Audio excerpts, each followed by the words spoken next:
Hello and welcome to Wilson Center Now, a production of the Woodrow Wilson International Center for Scholars. I'm John Molesky. My guest today is Robert Litwak. Rob is Wilson Center's Senior Vice President for Scholars and Director of International Security Studies. He joins us today to talk about a new piece he's written entitled Geostrategic Competition and Climate Change, Avoiding the Unmanageable. And we'll find out what all of that is about in just a minute. But first, let me welcome Rob back to the program. Great to see you, Rob. Thank you, John. So you're writing about two existential threats, climate change and the new one, relatively, and nuclear weapons, the one that we've been dealing with for some time. Are we at a period of heightened risk for either or both? Yes, for both. And let me tell you the impetus behind the article that I wrote. It struck me that in international relations today, we face two truly existential threats in climate change and in nuclear war. And events before us are playing out as if on a split screen.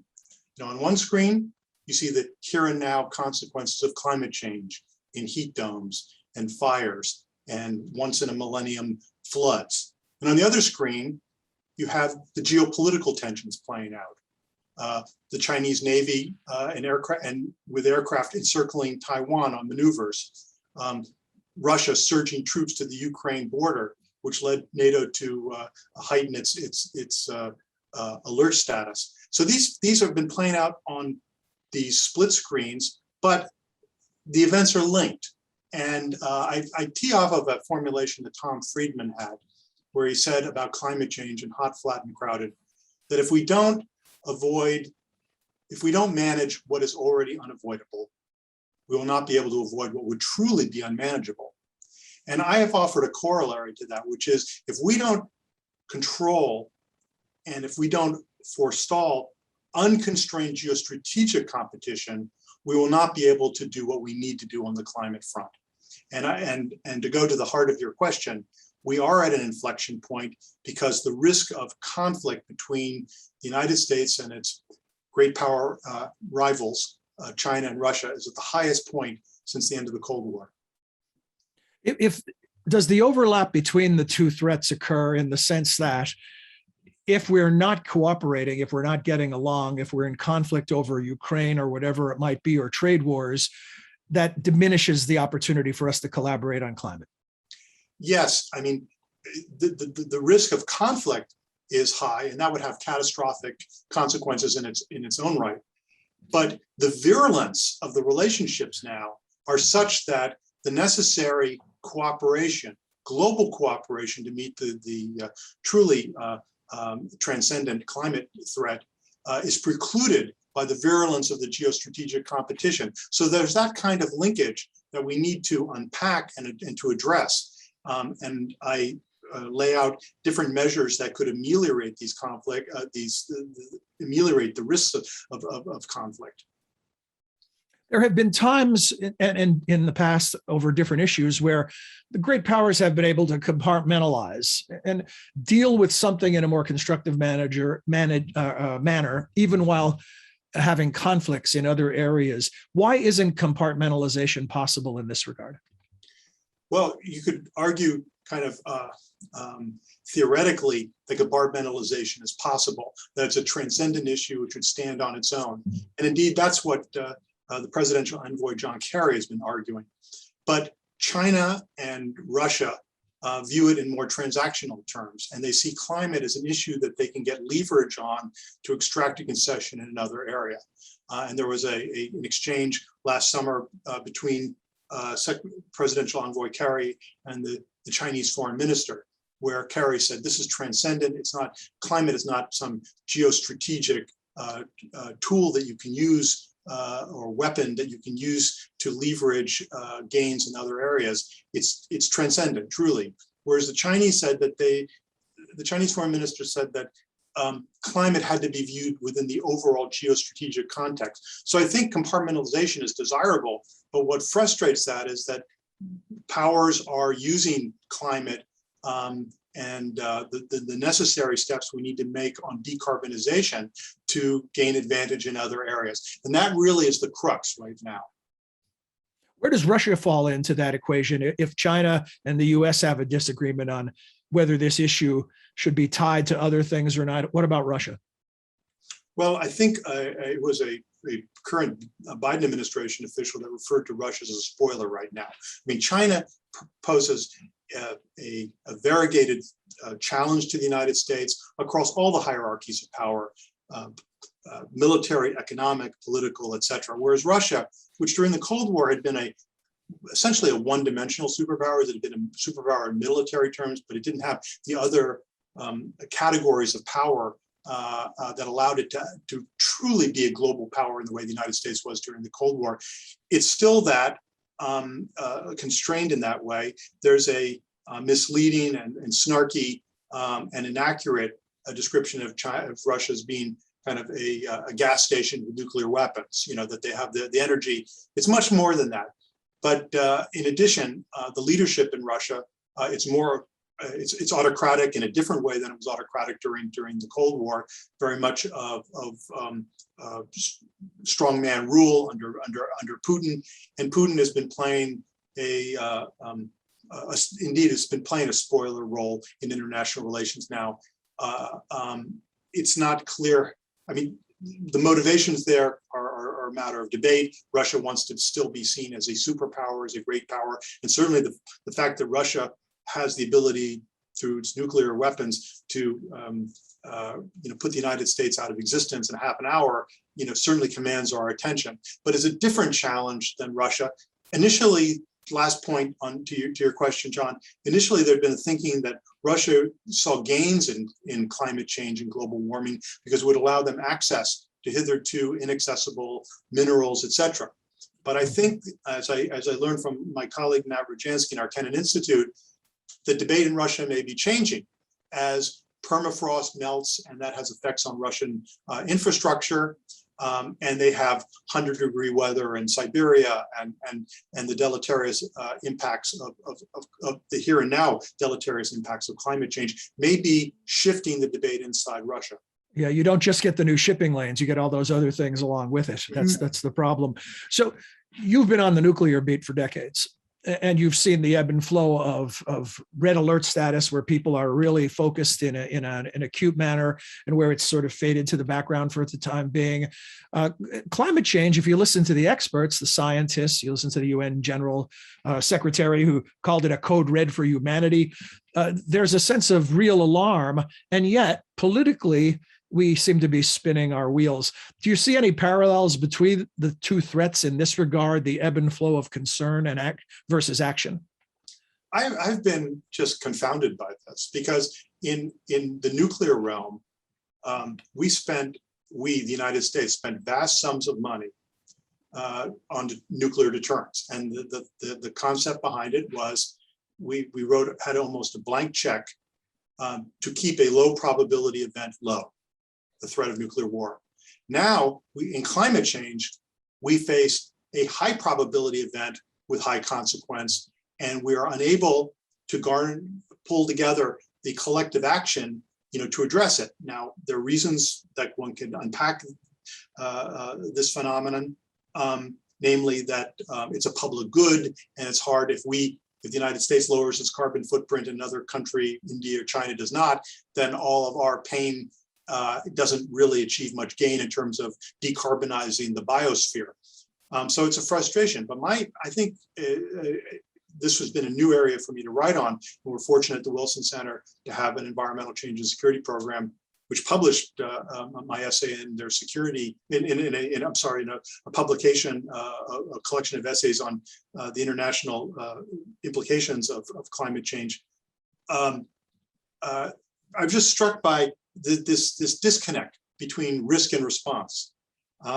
We spent billions of dollars during the 1970s to address a technical asymmetry between the Soviet and American strategic nuclear forces. That drove a debate, and there was a blank check. Now it's very hard to get kind of the political will to take action. Not only is it a collective good, but it's playing out in geological and in terms of Earth history on a very quick pace, but in our human life terms, it plays out over decades. And I think where we're at now is that if if we collectively in the global community do not do the necessary between now and the middle of this century to decarbonize our economies and societies, then we will be unable to avoid the dire consequences of climate change, and may well cross that threshold into things that are truly unmanageable. And in that context, I think that who controls Taiwan in 2050, if we're experiencing these dire consequences of climate change, the issue of who controls Taiwan will be a secondary issue. You know, in reading your piece and anticipating our discussion, a word that I kept considering is miscalculation. When I hear you answer this question about climate now and why there hasn't been a more focused response to all the dire news, you know, I think miscalculation in the world of nuclear weapons is an ongoing concern and always was a concern. And there are these classic stories during the Cold War of a Russian officer seeing what it ended up being low clouds and luckily didn't pull the trigger on a response. And so miscalculation has always been part of the story. It seems as in the world of climate, it's a different type of miscalculation. And it's that gap between those dire, unmanageable consequences you talk about and the time frame for getting there, where scientists are telling us now that we're ahead of schedule. Yeah, we are. Events are accelerating on the climate side, and the latest UN report was a code red for humanity. I was focused on, and it really relates to what the corpus of my work, you know, as a professional in the international relations field on the nuclear side. There, the urgency is brought to bear in a couple of respects. First, there's now a territorial dimension to it, that during the Cold War, when there was competition between the United States and Soviet Union, it was in essentially peripheral areas. I mean, cast no aspersion there. I'm just saying that it wasn't an area of core and vital interest, like the Vietnam War. Vietnam was defined as an interest, but it was not central to the existence of the United States. It was peripheral in that respect. Whereas now the conflicts with Russia and China are right on their border: Ukraine, South China Sea, Taiwan, which are peer competitors in Russia and China, defined as vital interests. So so the stakes have been transformed. The second is that the nuclear balance is now more delicate. It's more delicate because the nuclear weapon states are committed to nuclear modernization with new types of weapons that may affect strategic stability. And create an incentive for one side or the other to go first in a crisis. And up to now, the sine qua non of strategic stability has been essentially mutual vulnerability. No one had an incentive to go first. That calculus may be shifting with new capabilities. But in addition, just to build on that point, and to nail your question, escalation could come in new realms. That if there were to be a crisis with Russia and China, the first moves might not be as we thought of in the past, a conventional move involving conventional weapons that might escalate to nuclear. Now it would occur in space, or the cosmos, or in cyberspace, and there would be no, as it were, kinetic dimension to it with loss of life, but it would be the initiation of war, and it's a new escalatory dynamic, John, which could lead to things really getting out of control fast. Well, Rob, one of the trademarks of your work that I always appreciate is that you don't just define problems. You talk about potential, if not outright solutions, at least mitigating factors. And you mentioned three in your article: resolve, manage regional flashpoints, maintain the residual arms control architecture, and mitigating risk through strategic dialogue. Can you talk a bit about those, not just in the abstract, but about how far we are or how close we are to actually engaging on those areas, in those columns? Well, I lay out an agenda, the elements of which you cited, that the first step of avoiding conflict is addressing, ameliorating the occasion for conflict. So that would be the regional disputes. So even if we can't resolve them, you have a framework to avoid inadvertent escalation, miscalculation, and there are some practical steps that could be taken to avoid incidents at sea, et cetera. Do we have that now? There's an agreement that could be built upon and expanded, so that again, to avoid miscalculation and inadvertent escalation. The second and this is at a time when China looks to be developing capabilities for an overt kind of amphibious invasion of Taiwan, or at least having that threat that they can hang over Taiwan. So it's a fraught situation. The second is much of the arms control. Much of the architecture for that was dismantled. That was erected in the 1970s and 80s, has been dismantled by subsequent U.S. administrations, but that offered predictability and created a framework within which modernization could occur. It set parameters to avoid the development of capabilities that could foster instability. And the third piece is a strategic dialogue, and to begin the kinds of symmetry, frankly, that existed in the 70s and 80s, which we've gotten away from. I note that President Biden is going to be having a virtual summit with Xi Jinping of China sometime before the end of the year, I read.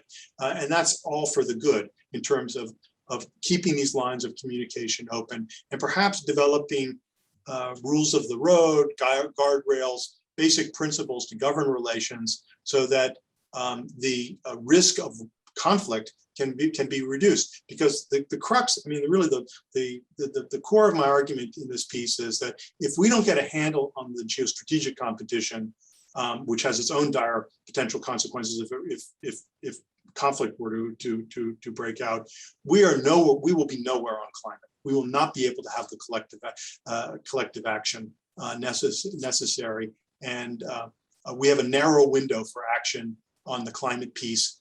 The geostrategic piece right now has created such virulent relations that it precludes the kind of global cooperation that among U.S., Russia, China that we need to address the climate threat. Rob, in many ways, you're describing the forest, and we've been lost in the trees for the last several years for good reason when it comes to a global pandemic, which demanded attention from all the nations of the world, unavoidable. But are there people who are thinking longer term, thinking strategically, who are thinking about the forest, so to speak?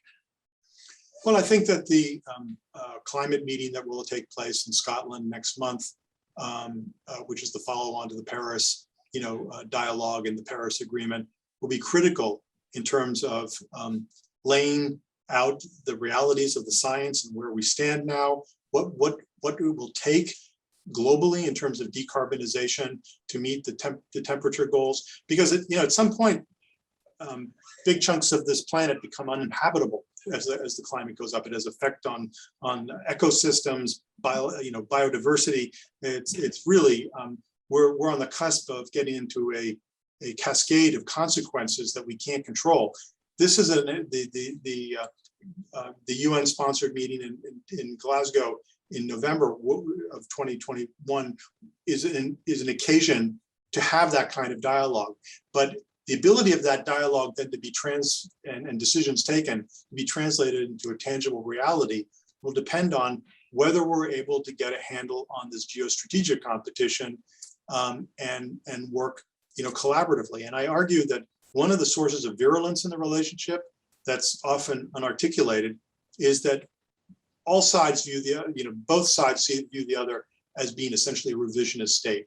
That we view Russia and China as being revisionist in a conventional way in their neighborhood with territorial changes. But Russia and China view the United States as not being a status quo power, as being a revisionist state that waged wars of regime change in Kosovo, Iraq, and Libya, and now engages periodically in essentially regime change rhetoric towards the Communist Party in China and Putin in Russia. So it's a core source of the virulence in the relationship there, and I argue for an approach that harkens back to George Kennan and Henry Kissinger, which decouples the issue of regime change, regime evolution from it's indeterminate when these changes will occur within those societies, and they'll be largely driven by indigenous and internal forces, not by what external actors do. Decouple that process from the here and now agenda to lower the tensions along the lines of the menu I laid out, which is illustrative, not exhaustive. And that in turn creates the predicate if successful, creates a predicate for successful collaboration on an international scale necessary to address climate change. Along these same lines, Rob, you also write in the piece about the evolution of revolutionary states into becoming orthodox great powers and how that also creates opportunities. Can you expand on that a bit? Yeah, I mean, during the Cold War, there was an ideological overlay to U.S., certainly the Soviet American competition, and China is still a communist, state in name. It's sort of a rationale to keep the current regime in power because there aren't other communist states. It's not part of an international movement any longer. But there was this ideological overlay to it that really framed the character of the competition. And when the Cold War ended, I recalled that George Kennan testified before the Senate Foreign Relations Committee in 1989, I believe it was, or 90, when events were turning and changing geopolitics in Eastern Europe and in the Soviet Union. And he said, look, the end of the Cold War doesn't mean the end of competition. Okay, Russia will be Russia, it'll be a great power, and it will assert its prerogatives along its periphery the way great powers do. There will still be conflicts, but it will be a conventional, as you were suggesting in your question, John, a conventional great power competition. It's not this titanic global ideological struggle the way it was framed during the Cold War. So we need to address Russia and China as great powers in their neighborhood, and how the stakes, as I noted, are vital to them. These are Ukraine for Russia, South China Sea and Taiwan. These are not peripheral interests. They're vital interests to these states, and that's why these focal points of competition and conflict potentially could lead to escalation, even that kind of rivals the dark periods of the Cold War. I should tell our viewers, Rob, that the article we've been discussing is available on the Wilson Center website for anyone who's interested. If you just come to wilsoncenter.org, you can find it in a variety of ways. You can search Rob Litwak's name. You can go to the Environmental Change and Security Program page, and you can find it that way as well. I'd recommend it to you because then you get the clarity of Rob's argument uninterrupted by my questions, which can be nonlinear in fashion. Never. Speaking of a question, another thought I'd like to get you to comment on before we close today. You allude to Ronald Reagan, who was known as being sort of a big thinker when it came to the possibilities, talking to Mikhail Gorbachev about what if there were an alien invasion, aliens from outer space, and would we then find a way to work together and put aside our differences? In essence, that's what John Kerry is trying to argue, isn't it? Exactly. I mean, it's a wonderful anecdote from the 1985 summit in Geneva between Gorbachev and President Ronald Reagan, and they were chatting. And Reagan, whom I take it was a science fiction aficionado, asked Gorbachev that if the saucers appeared, could the United States and Russia set aside their Cold War differences and collaborate against a common threat? And Gorbachev probably was perplexed and mumbled something like yes. And now John Kerry, he's not drawing on this historical vignette, but he's essentially saying we face such a threat, transcendent threat now in climate change. And if we don't put aside our geostrategic differences to address the climate change, we'll really be nowhere in addressing this existential threat. And I think that the impetus behind my article was just to explicitly kind of make this linkage between what I just started the article describing as this split screen that we have in international relations, where on one side is the here and now consequences of climate change, and on the other side, it's geostrategic tensions. And these are not, to extend the screen metaphor, which is in your world, John, not mine.